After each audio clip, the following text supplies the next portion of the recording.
अस्सलाम वालेकुम नाजरीन, आज मैं आपको पीसीओडी के बारे में कुछ बातें बताने वाला हूं। पीसीओडी यानी पॉलीसिस्टिक ओवेरियन डिसीज, जो कि ये औरतों की बहुत ही कॉमन बीमारी है। तकरीबन 15 एज से लेके तकरीबन 40 ईयर्स के औरतों के अंदर बेहद इसके अंदर मुब्तला होते हैं। कम से कम 5 लड़कियां हैं तो उसमें से अगर एक लड़की को पीसीओडी की प्रॉब्लम रहती है। इसके अलावा 20% औरतें इस बीमारी में मुलव्वस होते हैं। ये वीडियो आप आखिर तक देखें ताकि जो है ये पीसीओडी बीमारी के बारे में जान सकें और उसका इंशाअल्लाह ताला जो है हल कर सकें। इसके अलावा जो है कुछ लोग पीसीओडी को और पीसीओएस को दोनों भी एक समझते हैं, हालांकि ये दो अलग अलग बीमारी है, मगर है वो ओवरी की बीमारी यानी रिप्रोडक्टिव सिस्टम जिसको कहते हैं, जिससे औलाद होती है, उसमें ये जो है आर्गन बहुत ही अहम किरदार अदा करता है। यानी जो ओवरी अगर आप देखेंगे ये मकदार में 2 होती हैं, राइट में भी होती हैं और लेफ्ट में भी होती हैं, और ये फैलोपियन ट्यूब के जरिए से यूट्रस को कनेक्टेड होती हैं। इस ओवरी के अंदर अल्लाह सुब्हानहू व तआला ने 2 किस्म के ऐसे हार्मोन प्रोड्यूस करता रहता है जो कि अबनॉर्मल अगर प्रोड्यूस हो जाए तो बीमारी आती है। जैसा इसके अंदर औरतों के अंदर जो ज्यादातर हार्मोन प्रोड्यूस होना है इसको ईस्ट्रोजन कहते हैं। ईस्ट्रोजन की ज्यादती इसमें कभी भी रहती है, और मर्दों के हार्मोन भी इसमें प्रोड्यूस होते हैं जिसको टेस्टोस्टेरोन कहते हैं। कभी कभी जो है किसी वजह से औरतों के ईस्ट्रोजन में कमी होके जो मर्दों के प्रोजेस्टेरोन अगर जो है ओवरी के अंदर ज्यादा बनना शुरू होते हैं तो ये ओवम नहीं बन पाता, जिसकी वजह से ये धीरे धीरे धीरे अंदर जमा होके सिस्ट की शक्ल इख्तियार कर लेती है। जब ये बहुत ज्यादा हो जाते हैं तो इसको पॉलीसिस्टिक कहते हैं। पॉली के माने बहुत ज्यादा, सिस्ट के माने फोड़े। ये अगर जो है डायरेक्टली ओवरी के अंदर ये जो प्रोसेस होता है, ये तकलीफ होती है, ये परेशानी होती है, तो इसको पीसीओडी कहते हैं। पीसीओएस एक कलेक्शन ऑफ सिम्टम्स हैं। खासकर जो है एंडोक्राइन जो ग्लैंड होते हैं उसके अंदर अगर कोई अबनॉर्मलिटी होती है तो ये पीसीओएस होता है। पीसीओडी थोड़ा फिर भी आसानी से इलाज कर सकते हैं, बट पीसीओएस है थोड़ा उसका इलाज लंबा चलता है। इसी तरह से देखा जाए कि 50 किस्म के हमारे बॉडी के अंदर हार्मोन्स होते हैं। अगर एक हार्मोन भी डिस्टर्ब हो जाता है तो कंप्लीट दूसरे जितने भी हार्मोन हैं सबके अंदर किसी ना किसी तरीके से डिस्टर्बेंस होता रहता है। जैसा कि इंसुलिन अगर ज्यादा प्रोडक्शन होता है हमारे बॉडी के अंदर तो ये हमारे बॉडी के अंदर जो दूसरा हार्मोन है सेरोटोनिन, इसको जाके डिस्टर्ब करता है। तो वो कहीं ना कहीं फैट की वजह से हार्मोन में कभी भी डिस्टर्बेंस होता है। मिसाल के तौर पर ओबेसिटी, इसके अलावा थायराइड के अंदर टीएसएच, T3, T4 के अबनॉर्मलिटी की वजह से भी पीसीओडी हो सकता है। इसी तरीके से पैनक्रियास को अगर देखें, इसके अंदर इंसुलिन की सही मकदार में प्रोडक्शन ना होने की वजह से ये पीसीओडी आता है। एड्रिनल ग्लैंड से DHEA जो हार्मोन की गैर एतदाली की वजह से भी प्रॉब्लम होती है। इसके अलावा जो टॉक्सिक ओवरलोडेड यानी हमारे जिस्म के अंदर जहर का जमा हो जाना, मेरी एक वीडियो है, मैंने बताया है कि हमारे बॉडी के अंदर कैसा जहर जमता है और इसके निकालने के तरीके भी मैंने यूट्यूब के अंदर बताया है। वो वीडियो आप जरूर देखिए ताकि जो है आपको फिर से बार बार एक ही चीज रिपीट करने की जरूरत ना पड़े। अब वो अलामतें क्या होती हैं? सबसे बड़ी अलामत जो है पीसीओडी औरत को अगर देखेंगे तो जैसे मर्दों को एकदम शार्प हेयर्स जैसा होते हैं चेहरे पे, इस तरीके से निकलना शुरू हो जाते हैं। दूसरी बात, पीरियड्स इर्रेगुलर होते हैं, या तो 3 महीने तक नहीं होते, जब होते हैं तो बेहद होते हैं। और तीसरा जो मेन सिम्टम है वो है मोटापा। यानी ये 3 सिम्टम्स को रह के हम पहचान सकते हैं कि ये औरत को जो है पीसीओडी है, इसका इलाज करना चाहिए, या किसी को है तो इससे जो है जाके फिर अल्ट्रासोनोग्राफी करेंगे तो उससे जो है आपको कंफर्मेशन हो जाएगा। इसके सेकेंडरी अलामतें के अलावा जो है और क्या क्या कॉज हो सकते हैं पीसीओडी के, ये भी हम आप देखेंगे। एक तो आबो हवा की वजह से, कई जगह पे जो है टॉक्सिक एयर जिसको कहते हैं उसकी वजह से भी हो सकता है। अनहेल्थी फूड यानी खाने पीने में बहुत ही ज्यादा, आजकल हमारे जो नौजवान लड़कियां होती हैं, अल्लाह माफ करे और मैं आपसे भी माफी मांगता हूं कि बड़े नखरे करते हैं खाने में। तो खाने में स्टाइल होना है, खाने में मजा होना है, खाने में ऑनलाइन से आना है, क्या पता नहीं बर्गर क्या क्या खाते हैं, अल्लाह हिफाजत फरमाए हम सबकी। कि अनहेल्थी फूड जो है बेहद खाते हैं और कोई तरीका नहीं, कोई सिस्टम नहीं, कब खाना है, कभी रात में 2 बजे ऑर्डर करें, कभी 1 बजे ऑर्डर करके खा रहे हैं। इसकी वजह से भी जो है पीसीओडी बहुत आम है। रात में 8 घंटे डीप स्लीप का ना सोना, क्योंकि मैंने आपको पहले बताया कि जो दिन और रात होते हैं उसका असर हमारे बॉडी पे होता है। अल्लाह फरमाता है कुरान के अंदर कि हमने दिन दिया ताकि तुम मेहनत करो और रात दिया ताकि तुम आराम करो। तो अगर आराम करने के बदले में हम नाइट ड्यूटी करते हैं, रात के काम करते हैं या जो है 2-2 बजे तक मोबाइल में या टीवी पे रहते हैं तो 100% हमारे हार्मोन डिस्टर्ब होते हैं। और आज के औरतों का सबसे बड़ा रीजन पीसीओडी का रात में सही नींद का ना सोना। इसके अलावा जंक फूड, जैसे मैंने आपको कहा अनहेल्थी फूड तो आ गया जंक फूड, बट फिर भी जो जंक फूड है, और इसके अलावा फिजिकल एक्सरसाइज का बिल्कुल ना करना।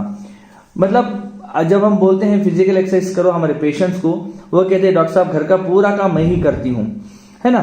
तो घर का काम कौन सा भाई, आप पानी से आन रहे हैं या आप जो है कौन सा 2 किलोमीटर से जो है कुआं से पानी ला रहे हैं, क्या जो है उस जमाने में जैसा आटा पीसते थे कौन सा काम कर रहे हैं, है ना। एक उंगली काम करती है, चाहे मिक्सी के लिए हो, चाहे अपना जो है मोटर पानी भरने के लिए हो। तो फिजिकल जो एक्सरसाइज जो है ये माने में नहीं है। फिजिकल एक्सरसाइज आप वक्त निकालें, क्योंकि हमारे लाइफ स्टाइल में ऐसा हो गया है कि हम बैठे रहते हैं, कोई काम नहीं करते, काम करते भी हैं तो दिमाग का काम ज्यादा करते हैं, फिजिकल वर्क कम करते हैं। औरतों को चाहिए कि वो बहुत ज्यादा फिजिकल एक्टिविटी हो। अगर आप जो है वॉकिंग करते हैं तो खुद बहुत बड़ी बात है। और वॉकिंग भी कैसा, सुबह तुलो आफ्ताब के वक्त में, जब सूरज जो है तुलू होता है, सनराइज के वक्त में जाएं। और इसमें भी लोग नखरे करते हैं, डॉक्टर साहब मेरा चेहरा काला हो जाएगा, मेरा कलर जो है कम हो जाएगा। अरे पीसीओडी होगा तो बीमारी आएगी तो फिर बच्चे ही नहीं होंगे, ये भी तो समझो। और विटामिन डी बेहद जरूरी है। आपको एक चीज मैं आपको बताता हूं, आप पीसीओडी के या पीसीओएस के जितने भी पेशेंट देखेंगे उनमें विटामिन डी कम रहेगा। अब मुझे आप बोलिए कि सबसे ज्यादा जो मेन सोर्स विटामिन डी का है वो सनलाइट है। आज जितने भी टैबलेट्स मिलते हैं वो सब इनडायरेक्ट सोर्स हैं, बट डायरेक्ट सोर्स सूरज की रोशनी पड़ना है। डॉक्टर साहब काली हो जाए तो काली, फिर गोरी हो जाओ, है ना। कौवे को कितना भी जो है नहलाए तो वो काला ही रहता, तो उसको हम जो है मेकअप करके बड़ा नहीं कर सकते। तो काला होना, गोरा होना ये जो है खूबसूरती की शर्त नहीं है, बल्कि हेल्थी होना ये जो है खूबसूरती की अलामत है। इसको हम समझें। तो इसके अलावा जो है प्रिकॉशन के तौर पर अगर कुछ हम कर सकते हैं पीसीओडी की, तो भाई ना आए तो क्या कर सकते हैं।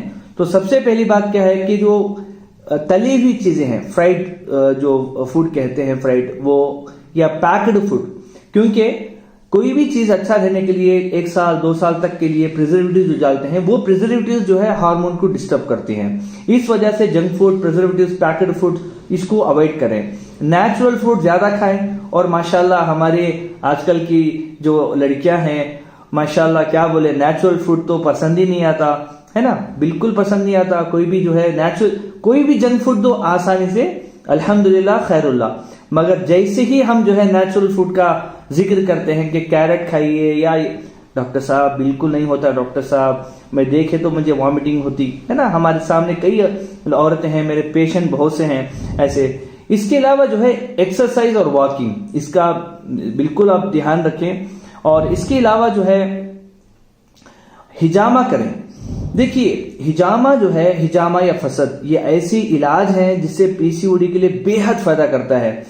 एक पॉइंट है हिजामा का कॉफ मसल्स में, अगर रेगुलर आपने 1 या 2 महीने भी डाल दिया ना, इंशाअल्लाह ताला पीरियड्स रेगुलर हो जाते हैं। और उसका पूरा साइंटिफिक उसका रिसर्च भी है कि वो कैसा उस जगह पे करने से जो है खून जो है ज्यादा मकदार में यूट्रस को पहुंचता है। ये हिजामा या विनिसेक्शन है, फसद जिसको कहते हैं, वो कर सकते हैं। फसद थोड़ा सा जाहिर से बात थोड़ा सा डिफिकल्ट प्रोसेस है, बट हिजामा आम है, तो अल्हम्दुलिल्लाह हिजामा आप कर सकते हैं। और अच्छी नींद, मैं बोला कि 8 घंटे कम से कम जो है अच्छी नींद सोएंगे तो बहुत बेहद फायदा होगा। अब वो यूनानी इलाज के अंदर आप देखेंगे तो हमारे पास जो इलाज का जो तरीका है कि सबसे पहले हम इलाज बिल ग़िज़ा यानी ग़िज़ा के जरिए से इलाज करते हैं, है ना। जैसे मैंने आपको बोला कि आप जो है जंक फूड ना खाएं, ये नहीं खाने की चीजें हैं।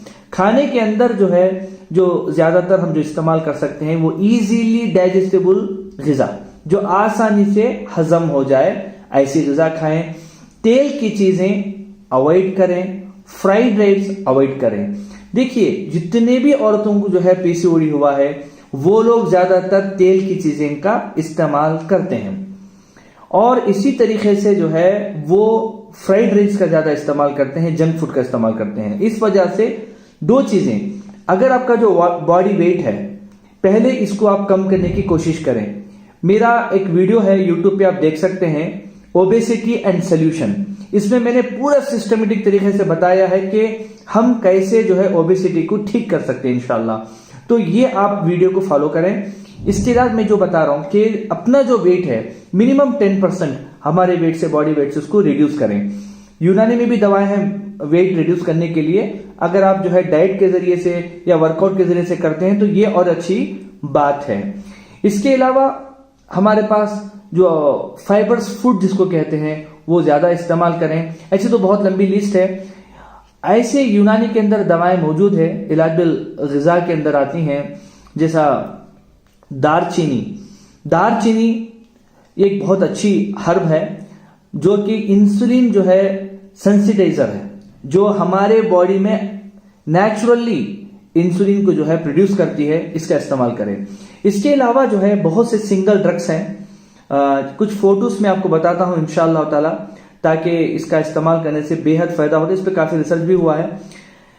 पहला है अभल, नीम, जंजबील यानी सूखा जो सोंठ कहते हैं उसको जंजीबील कहते हैं, सतावर, और मैंने अभी एक नाम लिया था दारचीनी, अलसी जिसको फ्लेक्सीड कहते हैं, पुदीना, मेथी, एल्वा जो कि आपको पता है एल्वा जो है एलोवेरा, उसके अंदर जो है एक ये मगज निकलता है, उसको सूखने के बाद उसको एल्वा कहते हैं। खारिखिस, घोघरू भी कहते हैं उसको, कांटेदार जो फल होता है, कलौंजी। ये जो दवाएं हैं अल्हम्दुलिल्लाह पीसीओडी पे बहुत अच्छा काम करती हैं, अगर कोई दवा के तौर पर इलाज करना चाहे। इसके अलावा जाहिर से बात है हमारे पास इलाज भी तदबीर है, तो मैंने बताया कि कपिंग और फसद ये बहुत अच्छा काम करती हैं। अब जाहिर से बात है जैसे ही मेरी वीडियो बनती है लोग शुरू करते हैं, डॉक्टर साहब इसका नुस्खा बोलो, उसका नुस्खा बोलो। देखो हर एक पेशेंट के लिए जाहिर से बात है कि या तो अल्ट्रासोनोग्राफी देखना पड़ता है, उसकी केस हिस्ट्री लेना पड़ता है, उसका वजन मालूम करना पड़ता है, इसके बाद सिस्टमेटिक ट्रीटमेंट शुरू होता है। तो इंशाअल्लाह ताला अगर कोई डॉक्टर्स आपके करीब हैं, अल्हम्दुलिल्लाह आप उनसे सैटिस्फाई हैं तो आप उनसे इलाज करिए। अगर नहीं है आपको, क्योंकि पीसीओडी उतना आसानी से जाने वाली बीमारी नहीं है, तो सिस्टमेटिक तरीके से जो अगर इलाज करना चाहते हैं तो अल्हम्दुलिल्लाह जो है अपने हॉस्पिटल डॉक्टर यासर यूनानी हर्बल हॉस्पिटल को भी आप कॉल करके जो है इंशाल्लाह अपना इलाज वगैरह कर सकते हैं। कहने का मकसद क्या है, ये है कि हम जब तक अपनी लाइफ स्टाइल को चेंज नहीं करेंगे तो ये पीसीओडी हो या पीसीओएस हो, इसमें जो है हम बाहर नहीं आ सकते। और जब तक शादी नहीं होती तब तक कोई ज्यादा हमें प्रॉब्लम नहीं। जैसे ही शादी हो जाती है तो सब लोग पूछते हैं कि लड्डू कब खिला रही हो, झांगड़ी कब खिला रहे हो, मिठाई कब बांट रहे हो। इसका मतलब क्या भाई, बच्चा कब पैदा करने वाले हो। अब ये जो प्रेशर बनता है औरतों के ऊपर, एंजाइटी स्टार्ट हो जाता है। अब उनके अंदर पूरा जैसा तखवे की तरह जो है एकदम कि भाई मैं जो है इसके बाद जंक फूड छोड़ दूंगी, ये छोड़ दूंगी, मुझे बच्चा होना है, तो बहुत लेट होके रहता है। क्योंकि वो कहते हैं ना कि पेट में सब कुछ जाता है बट सिर्फ पेट अंदर नहीं जाता है। तो इसी तरीके से पीसीओडी जो है एक दिन में नहीं आया है और एक दिन में नहीं जाएगा, इसके लिए टाइम लगता है। हाँ, एलोपैथिक मेडिसिन भी आप ले सकते हैं, जैसा मेटफॉर्मिन देते हैं इंसुलिन सेंसिटाइजर के लिए, वो इस्तेमाल कर सकते हैं, या जो है वेट कम करने के लिए भी तो ले सकते हैं। यूनानी मेडिसिन के साथ अगर आप एलोपैथिक दवा भी लेंगे तो किसी किस्म का जो है कोई तकलीफ नहीं है। इसके डाइटरी बहुत लंबे प्रोसेस हैं, एक एक भी मैं नहीं बोल सकता कि क्या खाना है क्या नहीं खाना है। तो अल्हम्दुलिल्लाह बहुत सारी चीजें मैंने शॉर्ट में बता दी है, क्योंकि ज्यादा भी अगर लंबा वीडियो रहता है तो बड़े लोग कंप्लेंट करते हैं कि डॉक्टर साहब आप लंबी लंबी वीडियो बनाते हैं। हम क्या कर सकते हैं, बीमारियां थोड़े बड़े रहते हैं। अल्लाह खैर का मामला करे हमारे साथ में, और अल्लाह सुब्हानहू व तआला जो है सबको इस बीमारी से बचाएं। और मैं आपसे गुजारिश तो करूंगा कि जब मेहनत करके जब वीडियो बनाते हैं तो मैं आपसे गुजारिश करूंगा इसको ज्यादा से ज्यादा जो है शेयर करें, लोगों के पास पहुंचे, और अल्हम्दुलिल्लाह जो है अपने नॉलेज में अपडेट करें। अस्सलाम वालेकुम व रहमतुल्लाहि व बरकातुहू।